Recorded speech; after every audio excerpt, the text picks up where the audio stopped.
예, 병원을 다녀왔는데 독감은 아니랍니다. 그냥 단순한 목감기라고 합니다. 2024년 전문대학 혁신지원사업 성과확산 포럼 발표 드리겠습니다. 한국관광대학교 교육혁신전략과 융합자율전공 사례를 가지고 말씀드리겠습니다. 주제의 제안하게 된 배경이라든지 그다음에 저희 대학의 교육혁신 전략에 대해서 개요 말씀드리고 저희 쪽의 교육혁신 전략 중에 사례로 냈던 융합전공이 타 대학과 조금 사례가 다를 거라고 생각하고 저희가 되게 일찍 시작했습니다. 그래서 이 부분에 대해서 안내를 하고 저희는 융합전공을 운영하면서 어떻게 보면 이거의 환류의 일환으로 자율전공이 도입하게 되었습니다. 그런 대학의 스토리를 조금 말씀드리고 향후 계획에 대해서 말씀드리겠습니다. 주제 제안 배경을 말씀드리며 일단 대학의 1, 2차년도 혁신 지원 사업의 어떤 실적과 목표를 먼저 말씀드리는 게 좋을 것 같습니다. 저희 대학의 혁신 지원 사업 목표는 생애 단계별 평생 교육을 지향하는 관광 창업 선도 대학입니다. 이 창업이라는 부분이 저희 대학은 많은 키워드가 됩니다. 왜냐하면은 조금 후에 보시겠지만 저희 대학의 학사 구조는 좀 소규모로 관광학과밖에 없습니다. 이 학생들은 서비스 산업에 종사를 하다 보니까 직업 자체에 대한 주기가 아주 짧습니다. 그럼 이 학생들이 나중에 졸업을 해서 대학교에 대해서 프로젝트를 가지고 길게 직장 생활을 할 수 있는 방법이 뭘까라고 했을 때 대학에서 나름대로의 교육 철학이 단순하게 지금 취업을 하는 것뿐만이 아니라 제2의 직업, 창업 부분에 대해서 저희는 눈을 돌린 겁니다. 그래서 일단은 창업이 저희 혁신 지원 사업의 목표로 했고요. 타 대학과 마찬가지로 대학의 특성에 맞게끔 저희가 관광대학이다 보니까 혁신 지원 사업 전략도 투어라고 해서 교육, 글로컬, 그리고 학생 성공, 스마트 ESG 이렇게 4가지 전략을 가지고 저희가 운영을 했습니다. 교육 혁신의 7개 과제, 산학 혁신의 3개 과제, 그리고 기타 혁신의 3개 과제인데 예산 비중을 보면 저희는 교육 혁신이 74% 정도 됐었습니다. 교육혁신 전략 체계도입니다.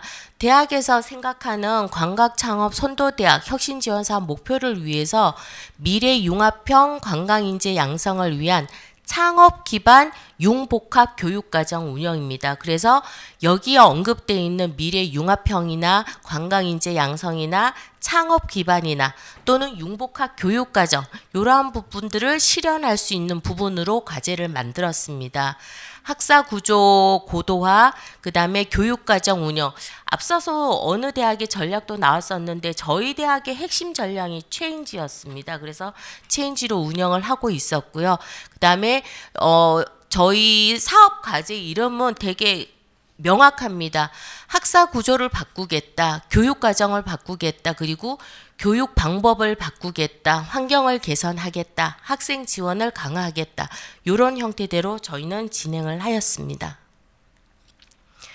그 중에 학사제도와 관련해서 우선 말씀을 드리겠습니다. 저희 대학교 학사제도 도입한 시기가 물론 초기부터 있었는데 규정만 있는 부분도 있었고 그랬었는데 실제적으로 교육부에서 2016년 학사제도 유연화 2019년 전문대학 혁신 방안에 따라 가지고 2019년에 저희가 혁신 사업을 하면서 대대적으로 개편을 하였습니다. 모듈형 학기, 집중 이수제, 시간제 등록, 실습 학기, 트랙, 부전공, 복수전공, 융합전공, 학생 설계전공 저희 다 도입을 해서 운영을 했습니다. 아까 보건대는 말씀하셨지만 그런 제한이 있었는데 저희는 오히려 그러한 부분에 대해서는 되게 유연화를 가져갈 수 있었고 저희가 할 수 있는 부분은 혁신 지원 사업을 통해서 학사제도는 많이 바꿨습니다. 그럼 융합전공은 저희 대학은 어떻게 탄생하게 됐는가 봤을 때 저희 대학 학사 구조를 먼저 말씀드리겠습니다. 보시면 되게 단촐합니다. 저희는 한 학년 정원이 930명이고요. 거기다가 인문사회계열, 자연과학계열, 전공 심화가 있는데 인문사회계열과 자연과학계열은 전부 다 관광밖에 없습니다. 물론 군사과가 독특하게 보이겠지만 이것도 관광 분야로 저희가 접근을 해서 했고요. 그러다 보니까 이 안에서 학생들의 선택권을 다양하게 하고 대학의 교육 혁신을 이룰 수 있는 융합이 뭘까 많은 고민이 있었습니다. 그랬을 경우에 아마 지금은 고등교육법이 바뀌었지만은 그때는 이 융합 전공에 대해서 이렇게 둘 이상의 학과, 둘 이상의 학부 또는 학과와 학부가 연계 융합하여 제공하는 전공을 할 수 있게끔 아예 고등교육법에 명시가 되어 있었는데 이거를 저희가 확인을 하고 아까 말씀드린 대로 우리 대학교에서 학생이 제2 직업을 가진다고 할 때 창업을 생각을 하고 그러면 저희 대학도 편차가 심합니다. 인문사회계열과 그 다음에 자연계열의 편차가 심해서 이 부분을 융합하여 학생들에게 도움을 줄 수 있는 융합 전공이 어떤 게 있을까 고민을 했습니다. 그래서 학칙에서도 물론 저희가 운영하고 있는 복수 전공, 부전공, 트랙 전공 했지만 융합 전공은 둘 이상의 학과 전공이 연합하여 별도 설치된 전공 교육 과정을 이수하는 이런 형태대로 저희가 운영을 하게 되었습니다. 어떻게 했냐면 인문사회 계열에서 호텔 경영과 관광 경영학과를 그리고 자연 계열에서 호텔 조리과, 호텔 제과 제빵과를 하는데 학과에서 필요한 직무를 융합을 한 겁니다. 호텔 경영과에서는 식음료, 관광 경영학과에 저희가 기본으로 창업이 깔려 있었습니다. 그래서 창업 분야, 조리에서 음식 조리, 호텔 제과 제빵에서 제과 제빵입니다. 이렇게 해서 실제로 학과의 이름은 오너 셰프 앤 파티시에 융합 전공입니다. 그래서 셰프 쪽, 파티시에 쪽, 그리고 오더, 창업 쪽 이렇게 연결을 해서 조리, 제빵, 식음료 서비스 역량을 갖춘 융합형 창업 인재 양성으로 해서 학과를 아예 개설을 하게 된 겁니다. 교육과정 표를 보시면 1학년 1학기부터 쭉 나와 있는데 조리, 제과 제빵 그리고 조리 제과 제빵 융합이라는 걸 만들었습니다. 그리고 식음료 창업, 역량 설계 교과목은 타 대학의 진로 설계 교과목처럼 체인지 1부터 체인지 4까지 해서 학생들이 자기가 설계한 전공이라든지 융합 전공이라든지 아니면 트랙 부전공을 따라갈 수 있도록 각 학과별로 역량 설계 교과목이 있고요. 그 다음에 조리 제빵 융합 역량 같은 경우는 뒤쪽에도 한 번 더 나오지만 실제로 이런 것은 팀 티칭을 아예 합니다. 조리 교수님, 제빵 교수님이 같이 들어가시고요. 수업도 그냥 단순하게 3학점 4시간 실습이 이렇게 가는 게 아니라 4학점 7시간 원데이 수업을 아예 진행을 했습니다. 이렇게 융합해서 산업체라든지 아니면은 비교과 프로그램이라든지 이런 부분을 돌리고 있었습니다. 일단은 특장점은 어느 대학이란 물론 장점이라고 얘기하겠지만은 1인 1 실습 체제가 무조건 구축이 되었어야 하고요. 그리고 융복합을 저희가 운영을 했고 그 중에서도 4학점 7실수로 원데이 교과를 아예 운영을 했고 팀 티칭이 들어갔습니다. 물론 이게 나중에 저희가 봤을 때 장단점이 많았지만은 제가 데이터를 가지고 한번 봤을 때 1인당 실습실이 잘 아시겠지만 실험 실습비 그 공시되어 있는 거 보면은 인증지에서 15만 7천 원 그리고 17만 2천 원으로 올랐는데 대학 내에서도 점검을 해봤더니 21학년도 1학기는 72만 3,361원이 나왔습니다. 저를 줄일 수가 없어서 너무 고생을 했습니다. 22년 1학기 때는 거의 100만 원에 육박했습니다. 저 숫자는 맞습니다. 그래서 대학 내에서 오히려 문제라고 생각했는데 22년 2학기부터 갑자기 급격하게 줄어듭니다. 이 1학년에 저희가 1학년 2학기부터 물론 학생들은 전공을 선택하지만 1학기 때 이게 진로 탐색 교과처럼 융합 전공을 선택하게 되는 겁니다. 이러다 보니까 실습비가 올라가다가 저희 대학이 이거를 운영을 하면서 동시에 운영을 했던 게 복수 전공, 부전공이 같이 들어갑니다. 그러다 보니까 학생들이 선호도가 물론 융합 전공 자체에 대한 선호도도 있었지만은 복수 전공 희망자가 생각보다 많았습니다. 그러면 요거는 융합 전공의 실습비 1인당 실습비였는데 이 학생들이 오히려 조리, 제과, 제빵, 호텔 경영으로 가서 복수 전공을 하는 경우가 많이 발생했었습니다. 그리고 캡스톤 디자인의 비용이 저희가 아주 많았는데 실제로 그 학과에 가서 융합해서 캡스톤 디자인을 운영을 많이 했었고요. 그래서 어떻게 보면은 실습비에 대한 거는 저희가 고민을 했던 거랑 상관없이 오히려 차츰차츰 줄어들어서 안정화가 되지 않았나라는 생각이 듭니다. 다만 4학점 7시수를 운영을 했을 때 교과 구성 자체가 쉽지는 않았습니다. 왜냐하면 에피타이저 했던 거랑 디저트 했던 거랑 이게 연계가 되지 않으면은 문제가 되기 때문에 교수님들 간에 많은 회의라든지 아니면 그걸 하면서 저희가 뭐 시사점도 좀 많이 얻었습니다.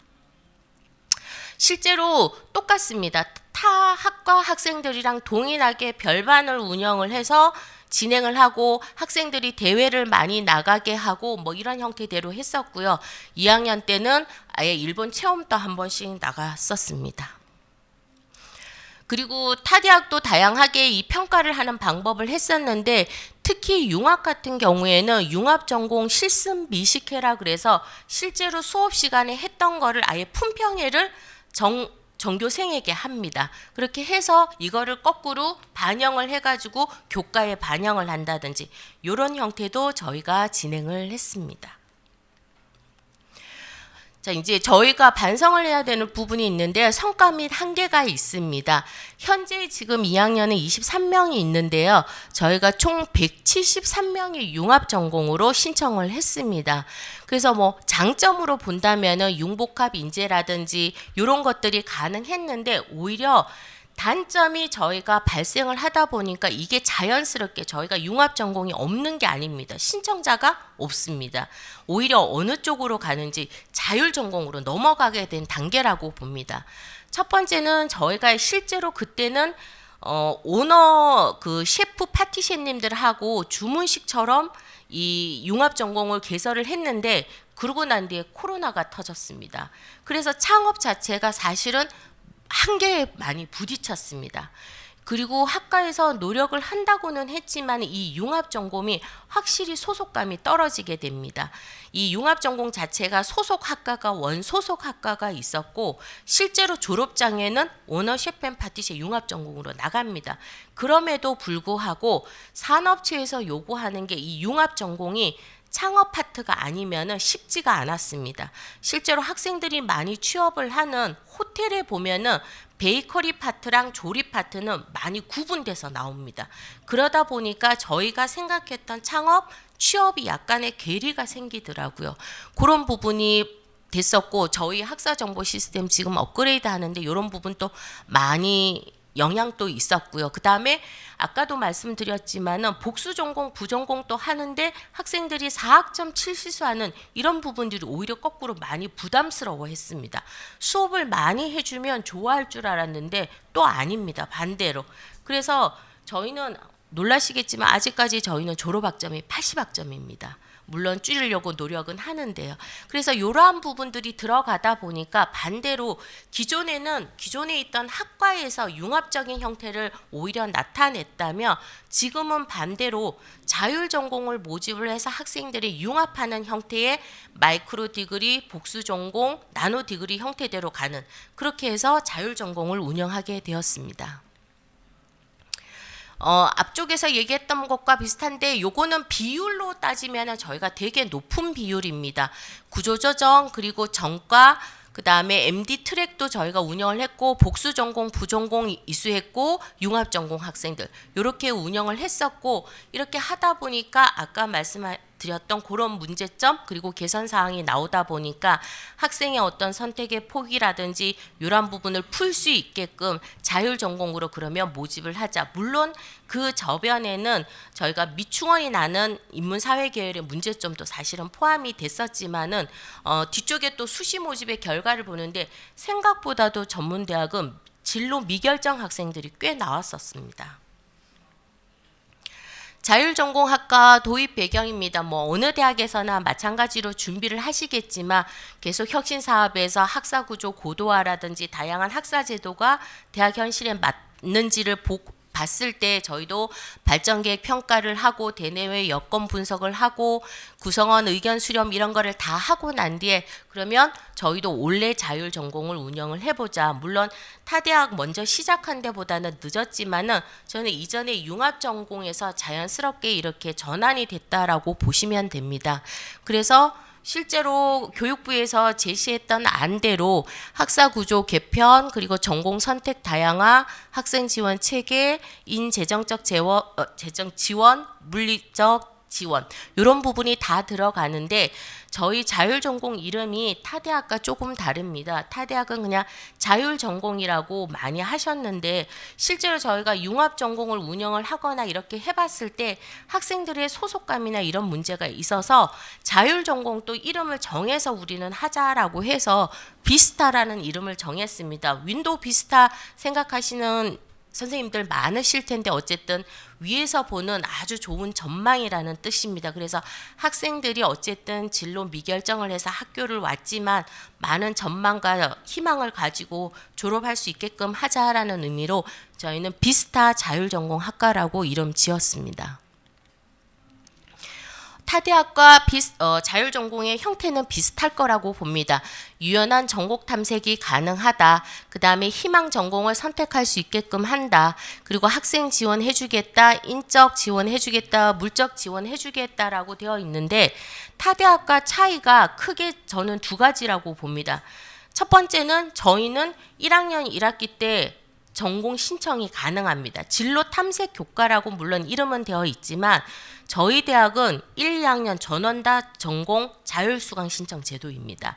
물론 선수 과목의 제한이나 2학년 교과의 제한은 있지만은 기본적으로 저희는 자율수강 신청이 되다 보니까 자율전공 학생들도 자유롭게 수강 신청이 가능합니다. 두 번째는 학교별로 많은 제한이 있는 걸로 아는데 저희는 100% 희망 전공 선택입니다. 이게 왜 가능하냐? 대학별로 고민이 많으실 겁니다. 저희도 자연계열의 실습실 문제가 있기 때문에 이 학생들이 모두 전부 다 자연계열로 간다면 문제가 발생할 수도 있습니다. 근데 저희가 3년 동안 융합 전공을 운영을 했었기 때문에 충분한 실습실이라든지 교원 확보가 어느 정도는 가능할 거라고 봐서 저희 원래 자율전공 91명 모집합니다. 나머지는 기본적으로 학교에서 학교의 사정에 따라서 주로 많이 지원을 하고요. 다른 학교에서도 그러겠지만 저희도 1학년 1학기 때 지도교수가 배정이 되면은 지도교수를 아예 복수 제도로 가져가야 되지 않을까. 이 학생들이 탁과로 넘어갔을 때 그 과에서 잘 적응할 수 있도록 지도 교수님을 아예 원래 있던 자율전공의 교수님과 함께 진행하는 걸로 지금 하고 있습니다. 로드맵은 비슷할 것 같습니다. 1학년 1학기 때 어쨌든 진로 설계 교과목을 저희가 2과목을 배정을 했고요. 물론 전공이라고 하지만 교양도 저희는 전체 자율수강 신청 제도입니다. 근데 학과에 맞는 교양은 지도를 하게끔 되어 있고요. 이걸 가지고 1학년 1학기 말에는 저희는 학과를 무조건 배정하는 걸로 이번에 학칙을 개정을 할 겁니다. 그래서 모든 학과를 간다라고 하는데 사실은 저희는 성인학습자는 주말반으로 사회복지과만 별도로 했기 때문에 여기만 예외로 했습니다. 나머지는 전부 다 학생이 전공 설명회를 듣고 진행을 한 다음에 희망하는 학과로 배정이 되고요. 1학년 2학기 때부터는 이중지도 교수로 해서 학생들이 주전공 학위를 딴다든지 복수전공, 부전공을 할 수 있게끔 대학에서 운영하고 있는 마이크로 나노 디그리까지 운영을 할 예정입니다. 그래서 전공 탐색과 설계 그리고 융복합 사고와 문제 해결 이렇게 교과를 했는데 뒤쪽에 말씀 한 번 더 드리겠지만은 저 2개 교과를 모든 학생이 또 듣지는 않습니다. 실제적으로 사전에 학생들을 면담을 하고 조사를 했더니 진로가 물론 미결정된 학생도 있지만 완벽하게 결정된 학생이 자율전공에 오기도 합니다. 잘 아시겠지만은 경쟁률이 되게 높은 학과를 희망하는 학생은 오더라고요.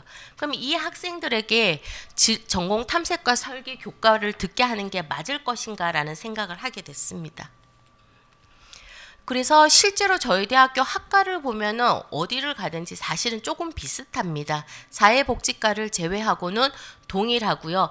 진로 미결정 학생들 중에 엔터테인먼트 산업이라든지 조금 교육 과정에서 어떤 하나의 직무에 매칭되는 학생도 있는데 이 학생들도 그러한 직무를 미리 탐색하게 한 다음 들어갈 수 있도록 진행할 예정입니다. 그래서 희망하는 학과 성경험 후 전공 선택을 가능하겠다. 그 다음에 대학의 비교과 프로그램은 학과 특성화 프로그램이 다 있습니다. 타 대학처럼 비교과 프로그램을 학과 주도로 운영은 하는데 항상 이거를 거의 다 오픈합니다. 모든 과에. 왜냐하면 아까도 보셨겠지만 저희는 관광 특성화라서 차이가 크게 많지가 않습니다. 예를 들어서 칼을 다룬다든지 위험한 요소가 있는 부분은 사전 교육하고 신청을 하게 하고 나머지는 모든 학과에서 오픈을 하게 되어 있습니다. 이번에 자율수강 신청 제도 때문에 수강 신청이라든지 이런 시스템 지금 개선하는 게 사실은 많이 골치 아픈 일인 것 같습니다. 모집 현황을 제가 한번 찾아봤습니다. 각 대학별로 들어가 봤는데 제 기억에는 전문대학의 자유 전공으로만 했을 때 거의 13만 명 가까이 모집을 합니다. 실제로 수시 1차는 46만 명 정도가 지원을 했더라고요. 그래서 저희 대학 같은 경우는 91명이 저희가 모집을 하는데 수시 1차 때 139명이 지원을 했었습니다. 지원 현황을 저희가 쭉 봤는데 진로 미결정인 학생도 있지만은 희망 전공이 결정된 학생이 꽤 많더라고요. 저희 같은 경우에는 아무래도 제과제빵 조리과가 많았습니다. 여기는 사실은 충원율도 100%고 등급이 2등급에서도 갈리고 막 이러다 보니까 이쪽에 있는 학생이 조금 있었습니다. 향후 계획입니다. 오히려 자율 전공 자체는 타 대학에서 먼저 운영을 하고 그 노하우를 저희가 벤치마킹 또 많이 했었습니다. 그래서 이런 부분들은 앞으로도 계속 저희가 많이 경청하고 해서 고칠 거고요. 일단은 대학에서 올해도 학사 구조 개선을 계속합니다. 그리고 자율전공을 원래 운영을 해서 문제가 발생하면 또 고칠 거고요. 그리고 옛날과 다르게 저희는 관광 특성화 단일화로 운영을 했지만 학사 구조 자체가 저희도 다변화를 해야 된다고 절실히 느끼고 있습니다. 그게 성인 합숙자가 됐든 아니면은 아까 국제 학생이 됐든 저희는 외국인 모집을 별도로 사실 하지 않았거든요. 그럼 거기에 따라 가지고 이러한 저희 학사 구조도 조금 더 높게 고민을 하고 개선을 해야 되지 않을까 싶습니다. 그래서 나머지 부분은 저희가 전공 선택 다양화를 위해 가지고 구조 조정을 한다든지 아니면은 현재는 자율 전공을 저희는 무조건 100% 구조 희망 전공을 배정하는 걸로 했지만 글쎄 그게 도움이 될런지는 모르겠습니다. 일단은 정보고시 입력할 때도 2년제는 자율전공 입력을 못하게 되어 있더라고요. 4년제만 그게 가능하게 되어 있는데 무전공을 할 수 있게끔 저희도 고민은 해볼 필요가 있을 것 같습니다. 그래서 자율전공에 들어온 학생이 저희가 융합전공에서 느꼈던 것처럼 소외감이 없이 학생들이 빠르게 적응을 할 수 있는 그러한 부분에 초점을 맞춰서 학생 지도를 하면 되지 않을까 싶습니다. 이상으로 발표 마치겠습니다. 네, 감사합니다.